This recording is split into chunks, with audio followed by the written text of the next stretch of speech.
família de Vida e Saúde, tudo bem com você? Eu espero que possa ficar ainda melhor depois do nosso programa, porque aqui você sabe que tem informação que pode trazer a você mais qualidade de vida, que pode trazer a você mais esperança, que pode te ajudar a viver melhor de acordo com os planos do Criador para você. Pensa comigo nesse versinho aqui. A única maneira de evitar a preocupação é levar a Cristo toda e qualquer dificuldade. Aprenda a confiar plenamente nele. Eu sei que às vezes parece difícil confiar e esquecer as suas dificuldades, mas vale a pena essa dificuldade, vale a pena essa troca, porque só ele pode te dar paz verdadeira. No programa de hoje a gente vai falar sobre um assunto que ainda é preocupante aqui no Brasil, a hanseníase. Temos alguns casos, muitos casos que precisam de atenção e você vai entender um pouquinho mais dessa doença e o que fazer para evitá-la. Temos aqui com a gente a doutora Cristiane Kaffler. Obrigada pela participação mais uma vez aqui no programa, doutora. Obrigada a você, Esther, pelo convite. É um prazer estar aqui novamente. A doutora Cristiane já participou aqui algumas vezes, nos ajudando a entender doenças da pele. Ela é dermatologista e hoje vamos falar sobre hanseníase. Você que tem dúvidas sobre esse assunto, fica ligado aqui. Você que conhece alguém que precisa entender mais sobre esse assunto, indica, liga para esse amigo, manda uma mensagem, manda um WhatsApp aí falando para ele, olha, assiste o Vida e Saúde que tá especial, tá bacana hoje. E é claro que a gente ainda vai te ensinar uma receitinha bem saudável. Hoje tem creme de cenoura, um caldinho bem gostoso para você fazer, comida de aconchego, comida de mãe, de tia, de vó, para você fazer aí. Garanto para você que é comida fácil. Hoje não tem desculpa de que comida saudável é só complicada, é só difícil de ser preparada, porque tá mais fácil. E a gente vai usar o seguinte para essa receita, anota aí. 4 cenouras médias cortadas em rodelas, suco de um maracujá, uma cebola média picada, um pedaço pequeno de gengibre, 1 litro de caldo de legumes e também um ramo de alecrim, sal e azeite. 2 colheres de sopa de azeite a gente vai usar para essa receita. Se não deu para anotar agora, daqui a pouquinho você acessa o blog novotempo.com/vida e saúde. Lá tem essa e outras receitas para você fazer aí na sua casa e arrasar. Ajudar a transformar o momento da mesa, o momento da refeição aí na sua casa, transformar esse momento num momento bem gostoso, agradável e saudável também. Doutora Cristiane, hanseníase é uma doença muito estigmatizada, especialmente pelos cristãos, né, que leem a Bíblia, que sabem que a lepra é a mesma coisa que hanseníase. Tem cura, graças a Deus a gente sabe que tem cura. O que é a hanseníase? Hanseníase é uma doença transmissível causada por uma bactéria que acomete a pele e o sistema nervoso periférico. Então, como que acontece a hanseníase? Geralmente, ela começa na pele como uma manchinha hipocrômica. O que significa hipocrômica? Uma cor um pouquinho mais clara do que o tom natural da nossa pele. Não é como o vitiligo. O vitiligo é uma mancha acrômica, ou seja, não tem nem cor, é branca. Porém, a mancha da hanseníase é hipocrômica. E a partir dessa manchinha, ela tem uma característica muito particular e por isso que a gente pensa na hanseníase, senão teria muito diagnóstico diferencial. Essa mancha, ela tem alteração na sensibilidade. Então, a sensibilidade começa a ficar diminuída. Primeiro, para a sensibilidade térmica. Depois, a sensibilidade tátil, a pessoa não sente nem o toque. E depois, a sensibilidade dolorosa, ela não sente nem dor naquele local da manchinha. Vamos fazer, você faz esse teste em alguns pacientes? Faço no consultório e você aí de casa também pode fazer. Então tá, você está desconfiado que tem alguma mancha aí que de repente está com essas características que a doutora Cristiane mencionou aqui, você pode fazer o teste ou pedir ajuda a alguém aí de casa. Ela vai fazer uma demonstração aqui. Então vamos lá. Eu vou desenhar aqui uma manchinha, como se fosse a mancha da hanseníase na teru. Tá. Então, como que a gente faz, se você aí de casa também tem alguma dúvida? Aqui eu tenho 2 tubos de ensaio. Um com água fria e o outro com água quente, tá?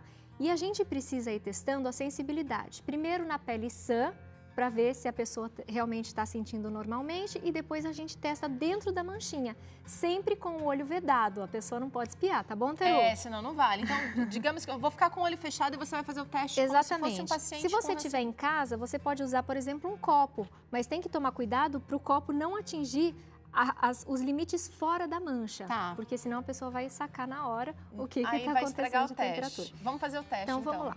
Fecha os olhos. Frio ou quente? Frio. Quente. Quente. Frio. Quente. Vocês notaram que eu coloquei bem dentro da manchinha. A Teru não tem hanseníase, então você passou no teste, Teru, você não tem mesmo. Mas quem tem hanseníase não ia conseguir identificar ou ia ficar muito na dúvida. E o próximo passo seria a alteração na sensibilidade. Então você pode pegar em casa... Tô tirando a manchinha? Não precisa. Uma caneta, você pode riscar, risca primeiro a pele sã. De novo com os olhos De vendados. novo com os olhos vendados, não vale espiar. E depois você risca dentro da pinta e a pessoa não, da mancha, né? E a pessoa não vai perceber que teve ali o toque. Ou você faz também com o cotonete, você tenta fazer um risquinho e a pessoa não vai sentir. E muitas vezes, na evolução da doença, a gente pode usar também uma pontinha, porque a pessoa perde a sensibilidade. Porque a pessoa perde a sensibilidade dolorosa. Então, a gente usa, aqui eu tenho uma agulhinha e a gente faz o teste fora, você sente, né? E aqui dentro, a pessoa não sentiria, dentro da mancha. Isso já com o passar de alguns dias ou alguns meses, ela perde essa sensibilidade. Quer dizer, uma das principais características, além da mancha, que é visível, é a falta de sensibilidade na lesão. Falta da sensibilidade. Primeiro térmica, depois tátil, depois dolorosa. Posso limpar agora? Pode, claro. Doutora, vamos acompanhar agora uns gráficos, uns dados interessantes sobre hanseníase aqui no Brasil. Você já ouviu falar em hanseníase, não? Talvez você conheça a doença por seu nome mais popular, a lepra. O bacilo Mycobacterium leprae, conhecido cientificamente, tem andado pelo mundo há muito tempo. Já no século 6 a.C. havia referências à temida lepra. Acredita-se que a doença tenha surgido no Oriente e se espalhado pelo mundo por tribos nômades ou por navegadores, como os fenícios. Também conhecida como mal de Lázaro, antigamente a enfermidade era associada ao pecado, à impureza e também à desonra. Em relatos bíblicos, podemos perceber como os leprosos eram tratados. Ao descobrir a doença, tinham que sair da cidade e viver bem longe de todos. Mas vamos aos dados. Segundo a Organização Mundial da Saúde, a OMS, 105 países e territórios tiveram casos de hanseníase em 2012. No mesmo ano, cerca de 180 mil pacientes estavam em tratamento. Em 2011, foram registrados 219 mil novos casos. Já em 2015, os números diminuíram. O Ministério da Saúde apontou redução de 34,1% no número de casos novos, passando de 43 mil para 28.761. A redução é resultado das ações implantadas no país para o enfrentamento da doença. Olha, mas apesar de ser assim, de muitas ações estarem acontecendo para enfrentar a doença, a gente ainda tem bastante casos. E para uma doença que tem cura, como que é o tratamento da hanseníase, doutora? Infelizmente, né, Teru? O Brasil, para você ter uma ideia, tem o segundo maior número de casos no mundo, perdendo apenas para a Índia, que é um país super populoso. A gente não poderia estar nesse nível, né? A gente tem o tratamento, aliás, o SUS oferece o tratamento de graça.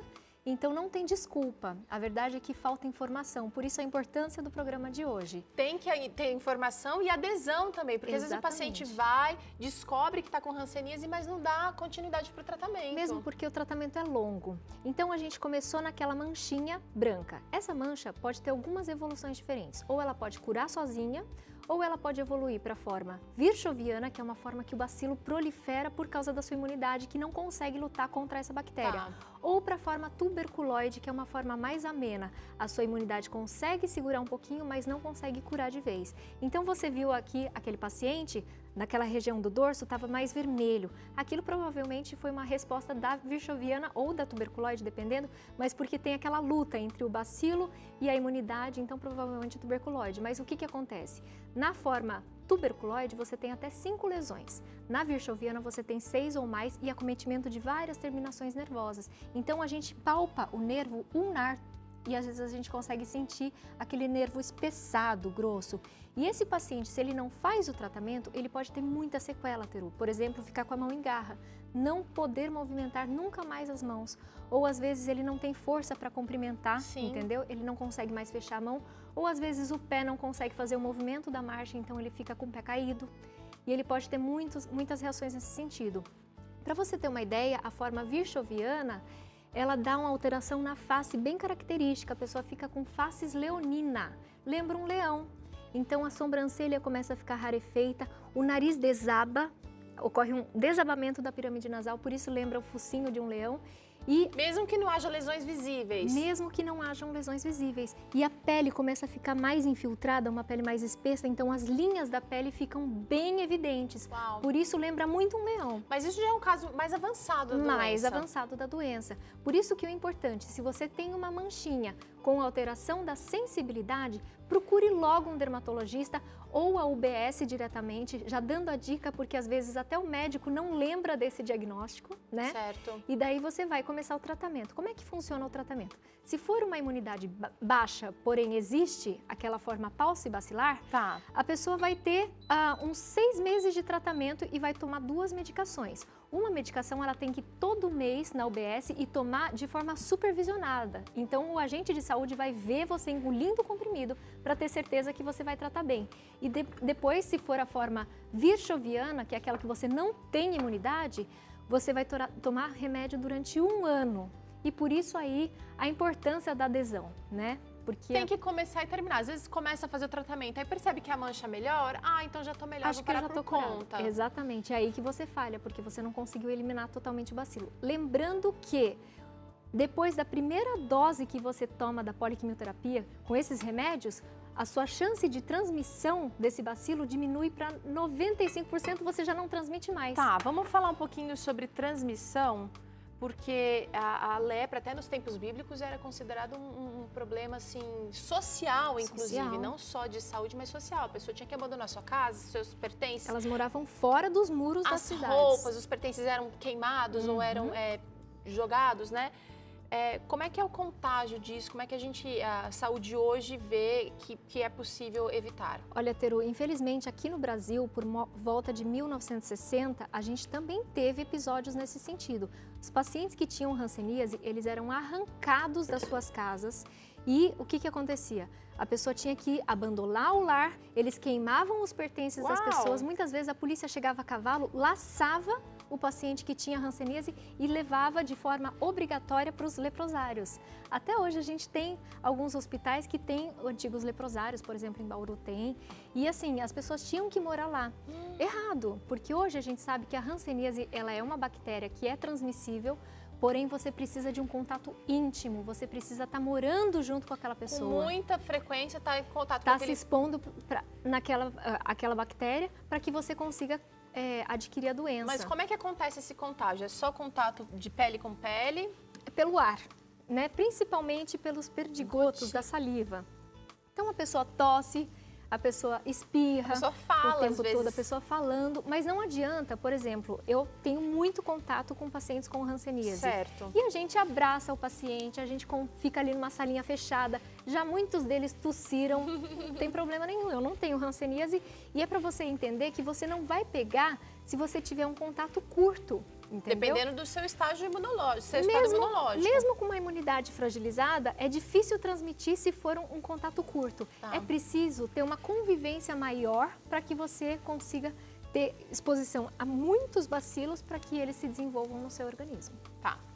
Olha, vamos começar a nossa receita, porque daqui a pouco o programa acaba e você nem sabe como é que ficou o nosso creme aqui. Olha, eu vou refogando a cebola, vou colocar aqui a cenoura.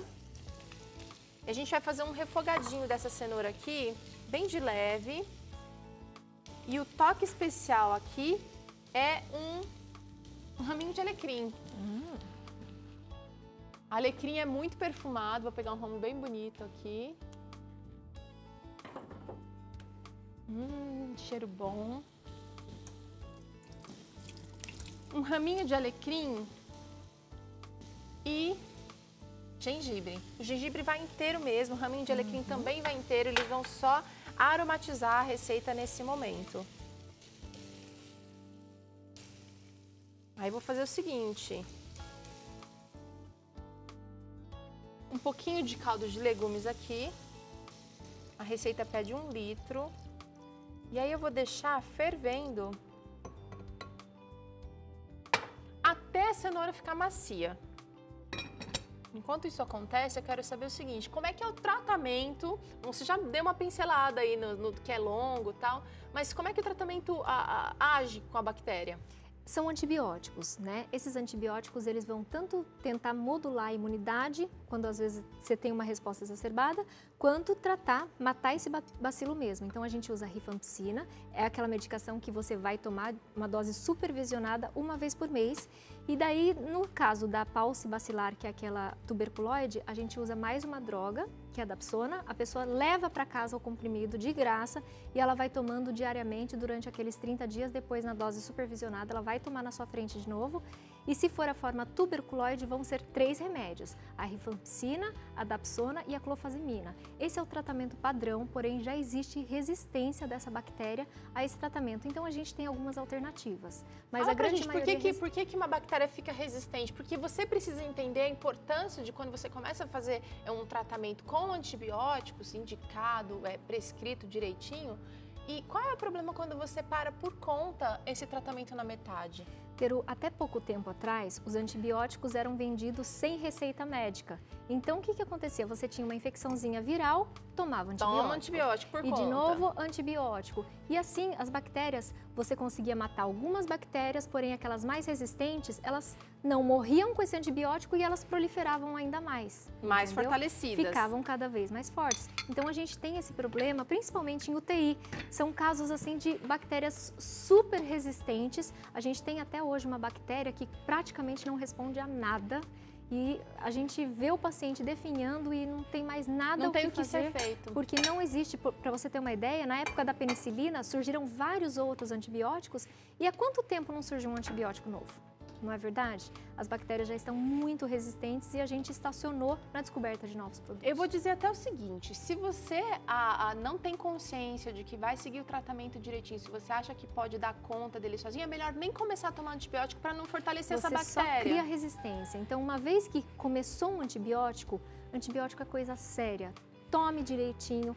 Faça o tratamento até o final, leve muito a sério, porque mesmo que você tenha algum efeito colateral, por exemplo, uma intolerância gástrica, converse com o seu médico, mas não interrompa o tratamento por conta. É muito errado. É muito errado porque você está não só se prejudicando, mas prejudicando outras pessoas. Exatamente. Porque a bactéria você depois tá ela sendo vai... meio de cultura.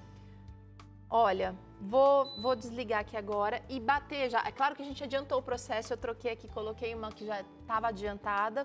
Olha como é que ela fica linda a cenoura, já o alecrim deu também uma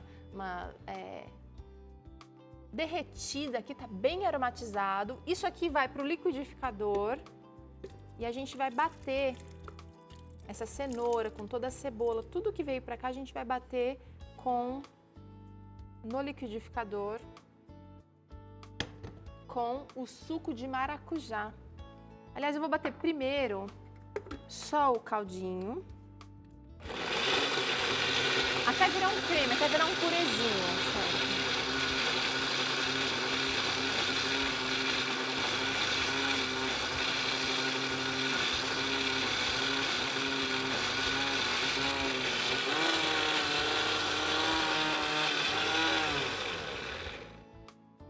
Pronto, suficiente. Olha, virou quase um patê. Cheiroso. Volto para a panela. E agora, o toque todo especial da receita é o suco de maracujá. Você já tinha pensado em fazer um caldo de cenoura com suco de maracujá? Nunca imaginei, mas eu gosto muito da ideia. Eu também. Você tá gostando de tudo que é azedo, né, doutora? Então, nessa fase especial da vida, tudo que é azedo é bem-vindo, né? É uma delícia. Suco de maracujá, pega um fresquinho aí, no máximo usa um de polpa, nada de suco pronto para não estragar a receita. Tá sem doce também. E agora a gente aquece novamente. É o maracujá azedo, né? Maracujá azedo. Já subiu um cheirinho ácido aqui, tá bem gostoso. Gostoso mesmo. Agora a gente vai deixar isso aqui ferver, vou corrigir o sal, experimentar para ver se tá bom de sal e já tá pronto. Super Beleza, rápido. né? quero saber o seguinte, quais são, além de evitar o contato muito frequente, existe alguma outra maneira da gente se prevenir contra a hanseníase? Existe sim, Teru. A gente sabe que aqui no Brasil, algumas carnes de tatu estão contaminadas com essa bactéria. Então, aquelas pessoas que comem tatu, elas estão mais expostas, inclusive elas caçam os tatus antes de comer, elas têm o contato com a bactéria. Outra coisa também que é importante, para você adquirir a doença, você tem que ter um contato muito próximo. Então, é muito frequente a hanseníase acometer várias pessoas de um mesmo ambiente, entendeu? Então, o ideal seria que você dividisse os ambientes da casa para que tenham separados os quartos. Às vezes é difícil por causa da condição social, mas mesmo assim, esse é o ideal para que você não transmita. E uma vez adquirida a doença na sua casa, vamos supor você tenha hanseníase, qual que é o ideal? Todos os contactantes, os familiares, todo mundo que mora na sua casa deve procurar também a UBS e eles vão receber aquela vacina BCG, aquela que a gente recebe quando o bebê tem que receber novamente para tentar estimular um pouquinho mais a imunidade. Não é uma garantia de 100%, mas ela já ajuda a diminuir os índices. Roupa de cama separada, já que o contágio é pelo ar, né? Então, assim, o ideal seria naquele comecinho, antes de tratar, evitar aquele contato muito próximo. Porém, depois da primeira dose do remédio, você já está seguro. Tanto é que hoje em dia os pacientes com hanseníase, eles não são afastados do trabalho, eles trabalham normalmente, eles têm uma vida normal. Mesmo porque eles não estão transmitindo bacilo se eles estão em tratamento. Certo. Super importante isso, porque o preconceito, o afastamento, isso gera também uma depressão do estado imunológico, né? E a pessoa se sente rejeitada, se sente diminuída. Sim. Certamente o tratamento, a evolução do tratamento vai ficar prejudicado. Então tem que... Sem dúvida nenhuma. E quebrar às vezes, os preconceitos aí. A hanseníase, a gente tem aquele preconceito tão grande. Para vocês terem uma ideia, quando eu era mais nova, eu estava no interior do Espírito Santo e eu fui numa casa comprar sorvete. Eu vi aquela plaquinha escrito sorvete, eu estava com aquele desejo, estava muito quente e eu entrei na casa. Depois eu tomei uma bronca porque naquela casa morava um portador de hanseníase. Então eu fiquei assim, eu vou jogar meu sorvete fora.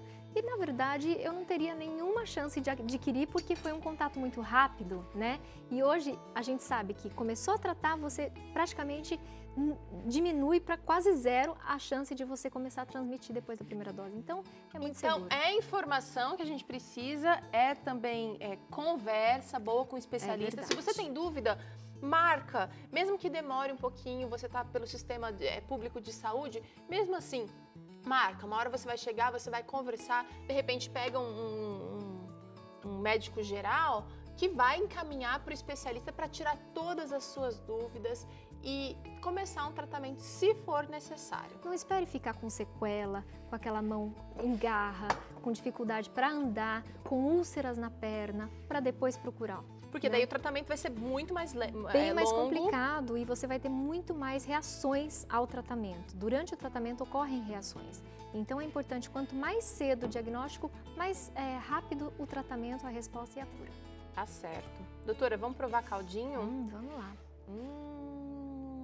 Eu já provei o sal, achei que tá maravilhoso. Vamos ver se você vai aprovar também. Eu tenho aqui uma bandejinha pra gente levar. E vamos provar creme de cenoura com maracujá. Inédito, nunca tinha provado, viu? Tá com água na boca aí? Você que também gosta de maracujá, tem que fazer na sua casa. Esse com certeza. Vamos experimentar. E é receita simples, você viu? A gente faz em 10 minutos. Bem rápida, bem light. Mais o tempo do cozimento. É fácil fazer, você precisa tentar. Tem muitas receitas que a gente fala, não vou fazer, vai demorar. Não, tem que tentar. É verdade. Bora provar. Bom apetite. O cheirinho tá muito bom. Nossa, que delícia. Nossa. Comi um pedacinho puro de gengibre agora. Perfeito. Muito boa mesmo. A cenoura fica bem mascarada. Leve. O maracujá tá com... no fundo, né? Um toquezinho azedinho. O gengibre... A combinação tá um casamento assim incrível aqui. Faz aí em casa, tira foto, conta pra gente como é que as pessoas que experimentaram, o que elas acharam, se você aproveitou, se você se sentiu bem depois que comeu. Muito gostosa. Muito boa essa receitinha. E saiba que você deve tentar pelo menos introduzir alimentos mais saudáveis aí na sua casa, porque a mudança ela acontece quando começa aqui primeiro. E aí depois você começa a colocar em prática, as pessoas vão apreciar e muitas vezes a gente fala demais e age de menos. Começa a fazer coisa, faz um pão integral, leva para a vizinha, em vez de pregar da sua mudança, mostra a sua mudança na prática. Eu tenho certeza que você vai ser mais bem sucedido nessa mudança alimentar. É verdade. Tem mais alguma outra dica para quem está com dúvida sobre hanseníase, para quem gostaria de aprender mais, saber mais? Na dúvida, procure sempre um médico dermatologista e a própria UBS e dê a dica para quem for te atender. Olha, a sensibilidade diminuiu, então será que não é aquela doença? Se você não lembrar do nome hanseníase, pode falar a palavra lepra, não tem problema nenhum. Outros países, como por exemplo os Estados Unidos, usam a palavra lepra. Então, tranquilamente você está tendo o primeiro passo para ter um tratamento de sucesso. Tá certo. Obrigada pela participação mais uma vez aqui no Vida e Saúde, Um prazer, Peru. Muito obrigada.